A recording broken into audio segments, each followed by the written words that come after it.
The daily reading for Thursday, November the 27th, 2025.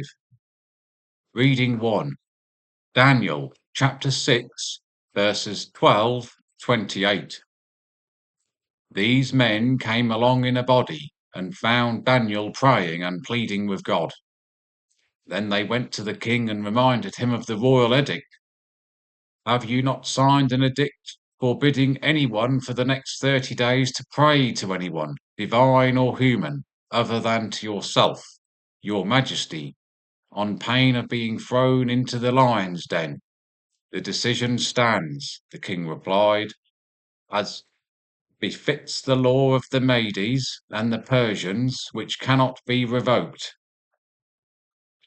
They then said to the king, Your Majesty, this man Daniel, one of the exiles from Judah, disregards both you and the edict which you have signed.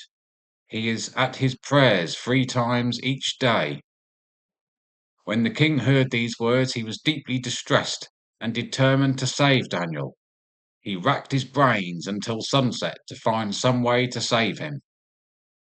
But the man kept pressing the king, Your Majesty, remember that in conformity with the law of Medes and the Persians, no edict or decree can be altered when once issued by the king.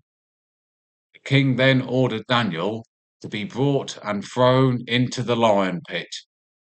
The king said to Daniel, Your God, whom you have served so faithfully, will have to save you.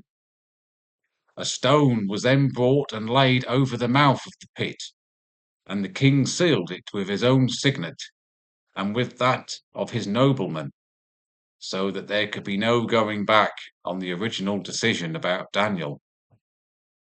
The king returned to his palace, spent the night in fasting, and refused to receive any of his concubines.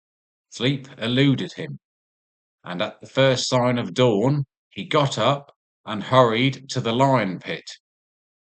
As he approached the pit, he called in anguish tones to Daniel, Daniel, servant of the living God, has your God, whom you serve so faithfully, been able to save you from the lions? Daniel answered the king, May your majesty live forever. My God sent his angel who sealed the lions' jaws. They did me no harm, since in his sight I am blameless. Neither have I ever done you any wrong, your majesty. The king was overjoyed and ordered Daniel to be released from the pit. Daniel was released from the pit and found to be quite unhurt because he had trusted in his God. The king then sent for the men who had accused Daniel and had them thrown into the lion pit, and their wives and children too. And before they reached the door of the pit, the lions had seized them and crushed their bones to pieces. King Darius then wrote to all nations, peoples, and languages dwelling throughout the world, May you prosper more and more. This is my decree throughout every dominion of my realm. Let all tremble with fear before God of Daniel. He is the living God. He endures forever. His kingdom will never be destroyed, and his empire never come to an end. He saves, sets free, and works signs and wonders in the heaven and on earth. He has saved Daniel from the power of the lions.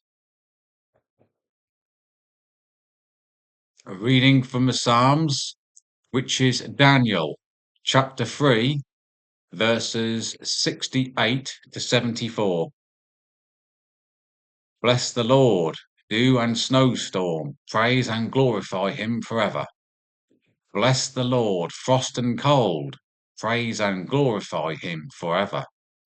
Bless the Lord, ice and snow, praise and glorify him forever. Bless the Lord, nights and days, praise and glorify him forever.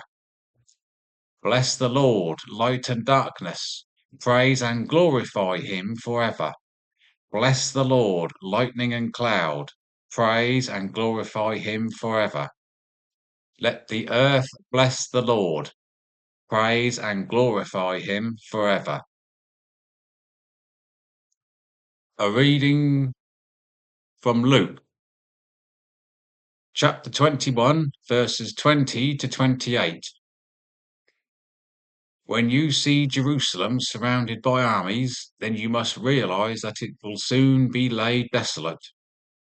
Then those in Judea must escape to the mountain, those inside the city must leave it, and those in country districts must not take refuge in it. For this is the time of retribution, when all that Scripture says must be fulfilled. Alas for those with child, or with babies, or at breast, when these days come. The great misery will descend on the land and retribution on his people. They will fall by the edge of the sword and be led captive to every Gentile country, and Jerusalem will be trampled down by the Gentiles until their time is complete. There will be signs in the sun, the moon, and the stars. On earth, nations in agony, bewildered by the turmoil of the ocean and its waves. Men fainting away with terror and fear at what menaces the world, for the powers of heaven will be shaken. And when they will see the Son of Man coming in a cloud with power and great glory. When these things begin to take place, stand erect, hold your heads high, because your liberation is near at hand.